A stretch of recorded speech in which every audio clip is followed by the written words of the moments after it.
ماہ سفر 2025 میں کالے چنوں کا صدقہ اس طرح سے کر دو، سارا سال بلاؤں سے، برے اثرات سے اللہ کی حفاظت میں آ جاؤ گے۔ بس یہ ایک صدقہ بتائے گئے طریقے سے دے کر پورا سال بے فکر ہو جاؤ۔ بسم اللہ الرحمن الرحیم۔ ناظرین، سفر کے مہینے میں کسی بھی دن کالے چنے لے کر ان کا صدقہ اس طرح سے کر دو، ہر حاجت ایسی پوری ہوگی جیسے پورے ہونے کا حق بنتا ہے۔ اگر آپ دولت مانگو گے دولت ملے گی، رزق مانگو گے رزق ملے گا، جتنا مانگو گے اتنا ملے گا۔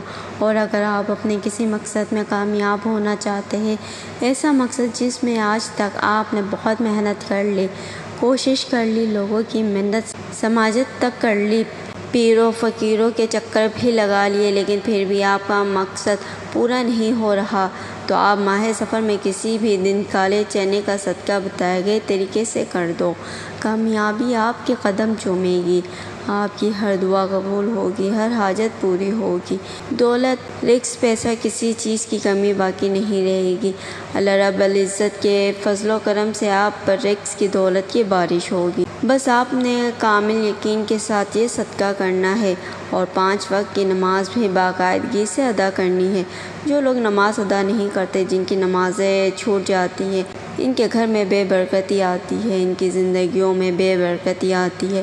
پھر وہ لوگوں سے شکایت کرتے ہیں کہ پیسوں کی کمی ہے، گزارا نہیں ہوتا، اخراجات بہت زیادہ ہے، اس لیے نماز کا مکمل اہتمام کیا کریں۔ پھر دیکھنا ساری مشکلیں ختم ہو جائیں گی۔ اللہ پاک آپ کے رزق میں خوب اضافہ فرمائے گا۔ اگر کوئی بھائی کاروبار کرتا ہے، کوئی دکان وغیرہ ہے، یا کوئی نوکری کرتا ہے، یا کاشتکار ہے، فصلیں وغیرہ کاشت کرتا ہے، بے روزگار ہے، اور کوئی باعزت روزگار کی تلاش میں ہے، ماہ سفر میں کالے چنوں کا صدقہ کرنے سے آپ کے رزق میں اللہ بے پناہ برکتیں، فصیلتیں اور وسیلتیں پیدا فرمائے گا، اور آپ کا رزق بھی انتہائی کشادہ، وسیع اور آسان کر دے گا۔ لیکن اس صدقے کو کرتے وقت آپ نے چند باتوں کی احتیاط کرنی ہے۔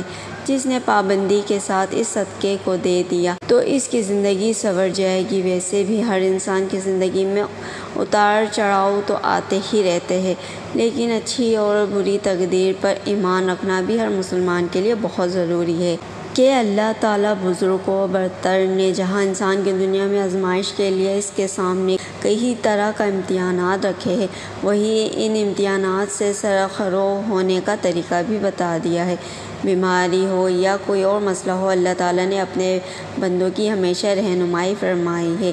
ایک حدیث شریف کا مفہوم ہے کہ اللہ رب العزت دنیا میں کوئی بھی ایسا مرض نہیں اتارا جس کا علاج اس کے ساتھ پیدا نہ فرمایا ہو، سوائے مرض الموت کے۔ ہر مرض کی شفا رکھ دی گئی ہے۔ ہماری روزمرہ زندگی میں اتار چڑھاؤ ایک معمولی سی بات ہے۔ معاشی پریشانیاں بھی دراصل اللہ تعالیٰ کی طرف سے بندے کو آزمانے کا سبب ہی ہوتی ہے، تاکہ ہر بندہ ہر حال میں اللہ رب العالمین کا شکر گزاری کرتا رہے، پھر اچھے اور برے ہر دونوں حالات کو اللہ رب العزت کی طرف سے امتحان سمجھ کر شکر بھی ادا کرے اور خوب عبادت بھی کرے، تاکہ پروردگار ہمیں معاف فرمائے۔ یہاں یہ بات بھی یاد رکھیے گا، اللہ کا جو ذکر ہے اس کی بہت زیادہ فضیلت ہے۔ اللہ کا ذکر جس زبان پر ہوتا ہے تو اللہ پاک اس کے لیے تمام راستے کھول دیتا ہے، اس کی بڑی سے بڑی مشکلات آسان ہو جاتی ہے، اس کی بڑی سے بڑی حاجت پوری ہو جاتی ہے۔ اس لیے اللہ پاک کے مبارک ناموں کا ذکر اپنی زبان پر ہر وقت جاری رکھا کرے۔ اللہ کا ذکر کرنے سے نہ صرف اس دنیا میں کامیاب ہو جاؤ گے بلکہ آخرت بھی سنور جائے گی۔ آپ نے کرنا کیا ہے؟ آپ نے ماہ سفر میں بازار سے کالے چنے لے لینے ہیں اور ماہ سفر میں کسی بھی دن بتائے گئے طریقے سے صدقہ کر دینے ہیں۔ ناظرین، کالے چنوں کا صدقہ آپ نے کیسے کرنا ہے اور صدقہ کرتے وقت آپ نے کن کن باتوں کا خاص خیال رکھنا ہے، جاننے کے لیے آپ سے گزارش ہے کہ آپ نے ویڈیو کو آخر تک ضرور دیکھنا ہے تاکہ کوئی بھی ضروری بات آپ سے چھوٹ نہ جائے۔ مزید ویڈیو میں آگے بڑھیں اس سے پہلے آپ سے گزارش ہے کہ اگر آپ نے ابھی تک اس چینل کو سبسکرائب نہیں کیا تو خدا را اس چینل کو ابھی سبسکرائب کر لے، کیوں نہ کہ ایسے بہت سے وظائف، بہت سے اعمال آپ کے حوالے ڈیلی بیسس کرتی رہوں گی۔ ناظرین، آپ نے اپنے بڑے بوڑھوں سے سفر کے مہینے میں کالے چنوں کا صدقہ کرنے کے بارے میں ضرور سنا ہوگا، پہلے تو سفر کے مہینے میں کالے چنوں کا صدقہ بہت زیادہ کیا جاتا تھا، لیکن آج بھی جو لوگ دین کا شعور رکھتے ہیں اور دین کو سمجھتے ہیں وہ سفر کے مہینے میں کالے چنوں کا صدقہ دینا کبھی نہیں بھولتے۔ ماہ سفر کے علاوہ باقی جتنے بھی اسلامی مہینے ہیں ان میں سفید چیزوں کا صدقہ دینا سب سے زیادہ افضل مانا جاتا ہے، لیکن سفر کے مہینے میں سفید نہیں بلکہ کالی چیزوں کا صدقہ دینا زیادہ افضل مانا جاتا ہے، کیوں نہ کہ سفر کا مہینہ باقی 11 مہینوں کے نسبت بالکل جدا ہے۔ جیسا کہ آپ نے بھی سفر کے مہینے کے بارے میں ضرور سنا ہوگا کہ سفر کے مہینے میں آسمان سے بلائیں نازل ہوتی ہے، اور آسمان سے نازل ہونے والی یہ بلائیں جیسے ہی زمین پر اترتی ہے تو یہ ایسے لوگوں کو تلاش کرنے لگتی ہے جن پر یہ آسانی سے سوار ہو سکے۔ اب جن لوگوں نے سفر کے مہینے میں صدقہ کیا ہوتا ہے اور خاص کر کالی چیزوں کا صدقہ کیا ہوتا ہے جیسے کہ کالے چنوں کا صدقہ کیا ہوتا ہے تو یہ بلائیں کسی بھی صورت اس شخص پر سوار نہیں ہو پاتے، لیکن ایسے لوگ جنہوں نے صدقہ نہیں کیا ہوتا یہ ان پر سوار ہو جاتی ہے اور پورے سال کے لیے یعنی آئندہ سفر کا مہینہ آنے تک ان کے اوپر ہی سوار رہتی ہے۔ آسمان سے اترنے والی ہر بلا اپنے ساتھ کوئی نہ کوئی مخصوص مصیبت یا پریشانی لے کر آتی ہے، جیسے کہ کچھ بلائیں اپنے ساتھ بیماری لے کر آتی ہے، کچھ رزق کی تنگی، کچھ رزق میں بے برکتی، کچھ اچانک آنے والے حادثات، جبکہ کچھ لڑائی جھگڑے اپنے ساتھ لے کر آتی ہے۔ اب اگر کسی شخص پہ ایک ایسی بلا سوار ہو جائے جو اپنے ساتھ رزق کی تنگی لے کر آئی ہے تو وہ شخص سخت غربت اور رزق کی تنگی کا شکار ہو جائے گا۔ پھر وہ شخص جتنی مرضی کوششیں کر لے، جو مرضی حکمت چلا لے، کبھی بھی وہ رزق اور دولت کے حوالے سے خوشحال نہیں ہو پائے گا۔ اسی طرح اگر کسی شخص پر ایسے بلا سوار ہو جائے جو اپنے ساتھ بیماری لے کر آئی ہے تو پھر وہ شخص بیمار رہنے لگ جاتا ہے۔ ڈاکٹر لاکھ کوششیں کر لے، ڈاکٹروں کو سمجھ ہی نہیں آتی کہ اس شخص کو اصل مرض کیا ہے۔ لیکن پیارے بہن بھائیوں، اگر آپ سفر کے مہینے میں کالے چنوں کا صدقہ کر دیتے ہیں تو نہ صرف آپ آسمان سے نازل ہونے والی ان تمام بلاؤں سے محفوظ ہو جاتے ہیں، بلکہ سفر کے مہینے میں کالے چنوں کا صدقہ کرنے سے آپ کی ہر حاجت، ہر دعا، آپ کے دل میں جو بھی خواہش ہے ایسی پوری ہوگی جیسے وہ پوری ہونے کا حق بنتا ہے۔ اگر آپ دولت مند بننا چاہتے ہیں تو آپ کے گھر پیسہ اور رزق رکھنے کی جگہ نہیں ہوگی، یا آپ اپنے کسی اور مقصد میں کامیاب ہونا چاہتے ہیں، آپ نظر بد سے بھی کافی حد تک محفوظ ہو جائیں گے۔ پیارے بہن بھائیوں، ہم آپ کو بتاتے ہیں کہ آپ نے کالے چنوں کا صدقہ کیسے دینا ہے اور کس بات کا آپ نے خاص خیال رکھنا ہے، لیکن اس سے پہلے میں آپ کو کالے چنوں کے صدقے کے بارے میں بتاؤں گی۔ اس ویڈیو کو لائک کر دیں، یہ آپ کا پیار ہوتا ہے، اس سے ہماری حوصلہ افزائی ہوتی ہے اور اچھا محسوس ہوتا ہے۔ تو آئے ناظرین، اب ہم جان لیتے ہیں کہ آپ نے ماہ سفر میں کالے چنوں کا صدقہ کیسے کرنا ہے اور صدقہ کرتے وقت آپ نے کن کن باتوں کا خیال رکھنا ہے۔ تو آپ نے سب سے پہلے کیا کرنا ہے، اگر آپ کے گھر 1 پاؤ یا آدھا کلو کالے چنے پڑے ہوتے ہیں تو ٹھیک ہے، اگر آپ کے گھر کالے چنے موجود نہیں ہیں تو آپ نے بازار جانا ہے اور کالے چنے خرید لانے ہیں۔ آپ نے 1 پاؤ یا آدھا کلو کالے چنوں کا صدقہ لازمی کرنا ہے۔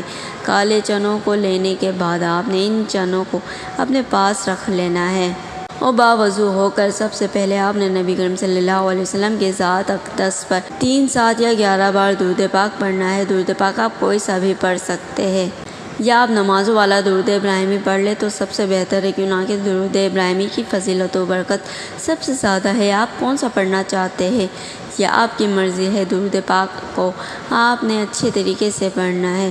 نبی پاک صلی اللہ علیہ وسلم کے پاک فرمان کا مفہوم ہے کہ جو شخص مجھ پر 1 مرتبہ درود بھیجتا ہے، اللہ تعالیٰ اس پر 10 رحمتیں نازل فرماتا ہے، اس کے 10 گناہ مٹا دیتا ہے اور اس کے 10 درجات بلند کر دیتا ہے۔ اس کے علاوہ درود شریف کثرت سے پڑھا جائے تو پریشانیوں سے نجات ملتی ہے۔ درود ابراہیمی ایک بار میرے ساتھ بھی پڑھیے گا تاکہ ثواب ہو۔ اللہم صلی علی محمد وعلی آل محمد کما صلیت علی ابراہیم انک حمید مجید۔ اللہم بارک علی محمد وعلی آل محمد کما بارکت علی ابراہیم وعلی آل ابراہیم انک حمید مجید۔ درود پاک پڑھنے کے بعد آپ نے اپنے خاص مقصد کی نیت کرنی ہے۔ ہر انسان کی حاجت الگ ہوتی ہے، ہر انسان کی خواہش الگ ہوتی ہے۔ ہر انسان کی پریشانی الگ ہوتی ہے۔ اگر آپ دولت چاہتے ہیں، رزق چاہتے ہیں، آپ سارا سال بلاؤں سے، بری آفت سے محفوظ رہنا چاہتے ہیں تو اس کے لیے پڑھ لیں۔ اس کے علاوہ آپ کا جو بھی مقصد ہے، جو بھی حاجت ہے، اپنے مقصد کی نیت کرتے ساتھ ہی فوری طور پر آپ نے ایک بار اعوذ باللہ من الشیطان الرجیم بسم اللہ الرحمن الرحیم پڑھنی ہے۔ یاد رکھیے گا تعوذ اور بسم اللہ پڑھنے سے تمام شیطانی اثرات ختم ہو جاتے ہیں۔ جو کام اللہ کے نام سے شروع کیا جاتا ہے اس میں خیر ہوتی ہے، اس میں برکت ہوتی ہے، اس میں سلامتی ہوتی ہے۔ جب آپ نے اپنے تمام مقصد کی نیت کر لی، تعوذ اور بسم اللہ پڑھ لیا، تو اب یوں محسوس کریں کہ دنیا جہاں سے آپ کا تعلق ختم، آپ روضہ رسول کی جالیوں کے قریب بیٹھ کر اس خاص وظیفے کو پڑھ رہے ہیں۔ اب آپ نے کیا کرنا ہے؟ جو کالے چنے آپ نے اپنے پاس رکھے ہوئے ہیں ان کے اوپر آپ نے یہ وظیفہ پڑھنا ہے اور پھر آپ نے ان کالے چنوں کا صدقہ کر دینا ہے۔ یہ وظیفہ آپ نے اس لیے پڑھنا ہے تاکہ آج آپ جس حاجت کے لیے، جس مقصد کے لیے یہ صدقہ کر رہے ہیں وہ مقصد آپ کا پورا ہو جائے۔ اب آپ نے سب سے پہلے نمبر پر جو وظیفہ پڑھنا ہے وہ وظیفہ قرآن پاک کی ایک سورت کا وظیفہ ہے، اور یہ قرآن پاک کی سب سے چھوٹی سورت ہے، لیکن اس سورت کے کمالات بہت زیادہ ہے۔ اور یہ سورت کون سی ہے؟ یہ سورت سورہ کوثر ہے۔ اس سورت کو دولت کا خزانہ بھی کہا جاتا ہے، اس سورت کو کامیابی کا راز بھی کہا جاتا ہے۔ اس سورت کو پڑھنے والا کبھی کسی کا محتاج نہیں رہتا۔ آج آپ نے پہلے نمبر پر سورہ کوثر پڑھنی ہے۔ اس مبارک مہینے میں، برکتوں اور رحمتوں والے مہینے میں جو بندہ سورہ کوثر پڑھ کر اللہ سے مانگتا ہے، اللہ اس بندے کی ہر حاجت کو پورا فرماتا ہے۔ آج آپ نے بھی سورہ کوثر کو پڑھ کر اللہ سے رو رو کر، گڑ گڑا کر مانگنا ہے۔ آنکھوں میں آنسو لے مانگیے، اللہ آپ کی ہر ناممکن حاجت کو مکمل بنا دے گا۔ ایک بار سورہ کوثر کی تلاوت سماعت فرما لے۔ بسم اللہ الرحمن الرحیم، انا اعطیناک الکوثر فصل لربک وانحر ان شانئک هو الابتر۔ آپ نے سورہ کوثر کو صرف 3 بار پڑھنا ہے۔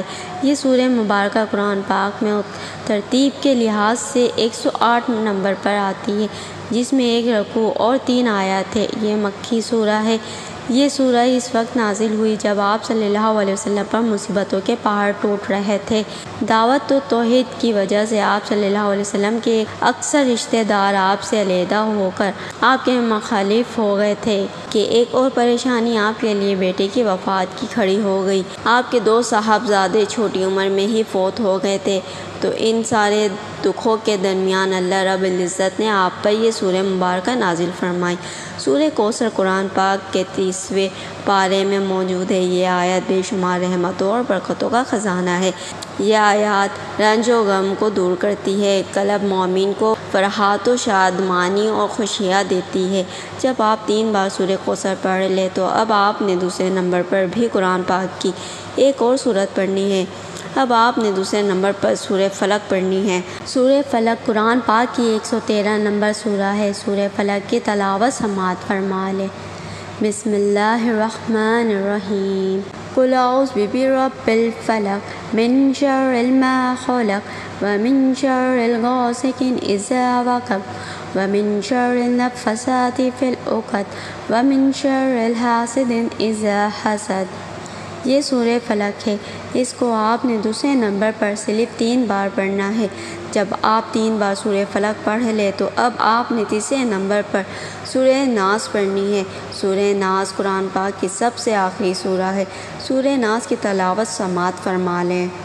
بسم اللہ الرحمن الرحیم، قل اعوذ برب الناس مالک الناس الہ الناس من شر الوسواس الخناس الذی یوسوس فی صدور الناس من الجنۃ والناس۔ سورہ ناس کو بھی آپ نے 3 بار ہی پڑھنا ہے۔ یہ تینوں صورتیں قرآن پاک کی چھوٹی چھوٹی صورتیں ہیں، لیکن یہ بہت زیادہ طاقتور صورتیں ہیں۔ اس کی وجہ بھی آپ کو پتہ ہے، کیوں نہ کہ یہ اللہ تعالیٰ کی جانب سے نبی کریم صلی اللہ علیہ وسلم کو ایک تحفہ تھے۔ اللہ تعالیٰ نے سورہ کوثر میں نبی کریم صلی اللہ علیہ وسلم کو یہ دلاسا دیا تھا کہ جو لوگ آپ کو ابتر کہہ رہے ہیں، تعوذ باللہ، وہ اصل میں خود ابتر ہے اور آپ کا نام رہتی دنیا تک ہمیشہ باقی رہے گا، اور یہی چیز سورہ کوثر کو قرآن پاک کی سب سے چھوٹی اور سب سے طاقتور ترین صورت بنا دیتی ہے۔ اسی طرح اگر سورہ ناس اور سورہ فلق کی بات کریں تو یہ دونوں بھی بہت چھوٹی چھوٹی صورتیں ہیں، لیکن بے حد طاقتور ہے۔ سورہ ناس اور سورہ فلق پڑھنے والا شخص جن اور انسان دونوں کے شر سے، حسد سے محفوظ ہو جاتا ہے۔ آسمانی بلائیں اس پر نازل ہونے کا سوچ بھی نہیں سکتی۔ اچانک آنے والی مصیبتوں سے انسان مکمل طور پر محفوظ ہو جاتا ہے۔ جب آپ 3 بار سورہ کوثر اور سورہ فلق اور سورہ ناس پڑھ لیں تو اس کے بعد آپ نے پھر سے 3، 7 یا 11 بار وہی درود پاک پڑھنا ہے جو آپ نے شروع میں پڑھا تھا۔ اب آپ کا عمل مکمل ہو چکا ہے۔ جب آپ یہ سارا عمل کر لیں تو اس کے بعد آپ نے کیا کرنا ہے، یہ سب سے خاص بات ہے۔ اب آپ نے کرنا یہ ہے کہ جو آپ نے اپنے سامنے چنے رکھے ہوئے ہیں ان کو آپ نے صدقہ کر دینا ہے۔ کالے چنوں کو آپ نے صدقہ کس طریقے سے کرنا ہے یہ بھی نوٹ فرما لیں۔ سب سے پہلی خاص بات کہ کالے چنوں کو کبھی بھی آپ نے کچا صدقہ نہیں کرنا، یعنی بنا پکائے نہ کسی نے، اور نہ ہی آپ نے کالے چنوں کا صدقہ کرنا ہے۔ آپ نے ان کالے چنوں کو پکا کر صدقہ کرنا ہے۔ اب کچھ لوگ کیا کرتے ہیں کہ وہ صرف کالے چنوں کو ابال لیتے ہیں، اور جب کالے چنے ابل جاتے ہیں، اچھی طرح سے گل جاتے ہیں تو ان کو گلی محلے میں یا غریب بچوں میں تقسیم کر دیتے ہیں۔ اگر آپ کالے چنوں کو چھوٹے چھوٹے ڈبوں میں ڈال کر بچوں میں تقسیم کریں تو بچے بہت شوق سے کھاتے ہیں۔ اسی طرح آپ ان کالے چنوں پر نمک وغیرہ ڈال کر اور ڈبے بنا کر بھی بچوں میں تقسیم کر سکتے ہیں، یا آپ کالے چنوں کو ابال کر تقسیم کرتے ہیں تو بچے وہ بھی خوشی خوشی لے لیتے ہیں، یا آپ کالے چنوں کا سالن پکا کر غریبوں کو روٹی کے ساتھ کھانا کھلا دیں تو بھی بہت بہتر ہے۔ ان طریقوں میں سے آپ کسی طریقے سے بھی صدقہ کر سکتے ہیں۔ جیسے ہی آپ کالے چنوں کا صدقہ کریں گے، آپ کالے چنوں کا صدقہ کر کے گھر میں داخل ہوں گے، آپ کو اپنی آنکھوں پر یقین نہیں آئے گا۔ آپ کے تمام بند راستے، آپ کی تمام مشکلات ایسے دور ہونے لگیں گی کہ آپ کو سمجھنا مشکل ہے۔ آپ سارا سال دیتے نہیں تھکیں گے۔ میں امید کرتی ہوں کہ آپ کو صدقہ کرنے کا طریقہ اچھی طرح سمجھ آ گیا ہوگا۔ دعا ہے کہ رب کریم میرا سننا اور آپ کا سنانا اپنی پاک بارگاہ الہی میں قبول و منظور فرمائے، آمین۔ اگر ویڈیو اچھی لگی ہے تو کمنٹ باکس میں ماشاءاللہ یا سبحان اللہ ضرور لکھیں۔ اللہ تعالی ہم سب کا حامی و ناظر ہو، آمین۔ السلام علیکم ورحمۃ اللہ وبرکاتہ۔